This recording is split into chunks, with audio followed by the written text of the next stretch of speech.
আল্লাহর কাছে আপনার প্রাপ্তি রয়েছে। মন আল্লাহ যখন আপনার কাছ থেকে কোনো কিছু ছিনিয়ে নেন, তখন যদি আপনি শুধুমাত্র ধৈর্য ধারণ করেন এবং তার কাছ থেকে আপনার পুরস্কার প্রার্থনা করেন, তবে তিনি আপনাকে তার চেয়েও ভালো কোনো কিছু দিয়ে ক্ষতিপূরণ করবেন। নবী করিম সাল্লাল্লাহু আলাইহি ওয়াসাল্লাম বলেছেন, যার দৃষ্টিশক্তি ছিনিয়ে নেওয়া হয়েছে অথচ সে ধৈর্য ধরে, তাকে এর বিনিময়ে জান্নাত দিয়ে ক্ষতিপূরণ দেওয়া হবে। অন্য হাদিসে নবী করিম সাল্লাল্লাহু আলাইহি ওয়াসাল্লাম বলেছেন, যদি কেউ এই জগৎ থেকে তার প্রিয় কাউকে হারিয়ে তার প্রভুর নিকট এর প্রতিদান প্রার্থনা করে, তবে তাকে জান্নাত দিয়ে এর খেসারত দেওয়া হবে। অতএব কোন দুর্ভাগ্যজনক ঘটনার জন্য অত্যন্ত দুঃখবোধ হবেন না, কারণ যে মহান সত্তা এর হুকুম অর্থাৎ আদেশ দিয়েছেন, তার নিকট এর ক্ষতিপূরণ ও এক মহাপুরস্কার জান্নাত রয়েছে। যারা এই পৃথিবীতে দুর্দশা কবলিত ও আল্লাহর নৈকট্য প্রাপ্ত, তারা জান্নাতের সর্বোচ্চ স্থানে প্রশংসিত হবে। মহান আল্লাহ তাআলা পবিত্র কোরআনে আরো বলেছেন, তোমাদের উপর শান্তি বর্ষিত হোক, কেননা তোমরা ধৈর্য ধারণ করেছিলে। চূড়ান্ত গৃহ কতই না চমৎকার। সূরা রা'দ আয়াত 24। কষ্ট সহিষ্ণুতার কারণে কেউ যে পুরস্কার পায়, আমাদেরকে অবশ্যই তা গভীরভাবে ভেবে দেখতে হবে।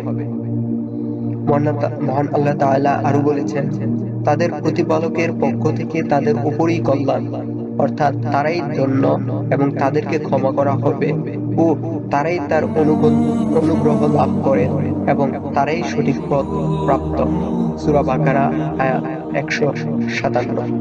বাস্তবিক এই পার্থিব জীবন খুবই সংক্ষিপ্ত ও এর ধন ভাণ্ডার খুবই নগণ্য।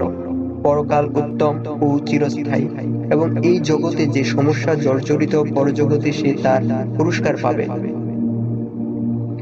এখানে অর্থাৎ দুনিয়াতে যেই কঠোর পরিশ্রম করবে, সেখানে অর্থাৎ আখিরাতে সেই শান্তি পাবে।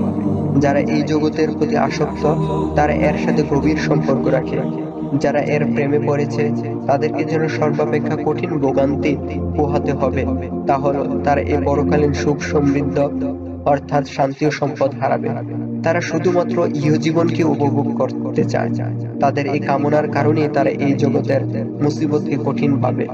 তারা তাদের চারপাশের ইহজীবন ছাড়া আর কিছুই দেখতে পায় না। তারা দুনিয়ার অস্থায়িত্ব ও নগণ্যতা অর্থাৎ তুচ্ছতা দেখতে পায় না।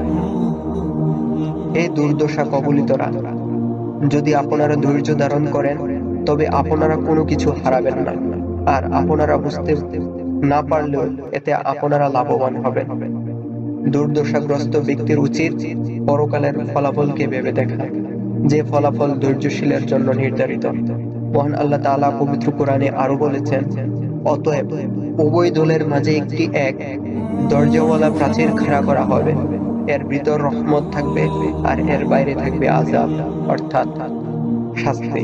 সূরা আল হাদীদ আয়াত 13।